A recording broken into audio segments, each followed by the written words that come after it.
स्थानिक स्वराज्य संस्थांची निवडणुका लवकरच घेण्यास सांगण्यात आलं असून राज्यात 5 वर्षांपेक्षा अनेक प्रकरणांमध्ये प्रशासक कार्यरत आहेत. महाराष्ट्र राज्य निवडणूक आयोगाला 4 महिन्यांच्या आत स्थानिक स्वराज्य संस्थांच्या निवडणुकांच्या अधिसूचना देण्याचे निर्देश सर्वोच्च न्यायालयाने दिले आहेत. ओबीसी आरक्षणाबाबत 2022 मध्ये झालेल्या बाठिया आयोगाच्या अहवालाप्रमाणे जे प्रमाण होते त्यानुसारच आरक्षण देण्यात यावं असंही स्पष्ट निर्देश न्यायालयानं दिले आहेत. ग्रामस्तरावर लोकशाहीची पायमल्ली होऊ देणार नाही. त्याचबरोबर काही संस्थांमध्ये मागील 5 वर्षांपासून निवडणुका झालेल्याच नाहीत असे ताशेरे न्यायमूर्ती सूर्यकांत यांनी ओढलेत. सर्वोच्च न्यायालयाने हे सांगितले की राज्यातील अनेक ठिकाणी स्थानिक स्वराज्य संस्थांच्या निवडणुका ओबीसी आरक्षणासंबंधित वादामुळे वर्षानुवर्ष प्रलंबित आहेत. हे संविधानाच्या गाभ्याला विरोध करणारं असून स्थानिक स्वराज्य संस्थांची निवडणुकांबाबत 4 आठवड्यात नोटिफिकेशन काढा आणि 4 महिन्यांच्या आत निवडणूक घ्या.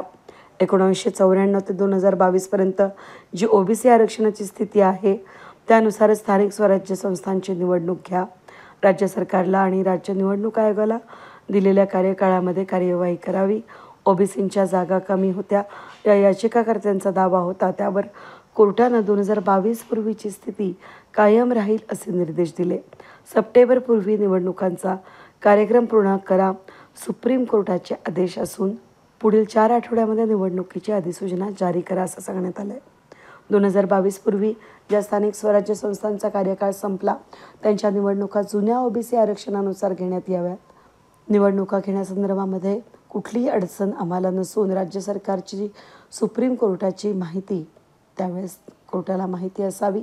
राज्यातील प्रशासक नियुक्त असलेल्या महानगरपालिका, जिल्हा परिषद आणि पंचायत समिती, नगरपरिषद, नगरपंचायत यांच्या निवडणुका घेण्याचा मार्ग आता मोकळा झाला आहे. वेद न्यूजसाठी प्रतिनिधी कमलाकर तिवडे, नाशिक.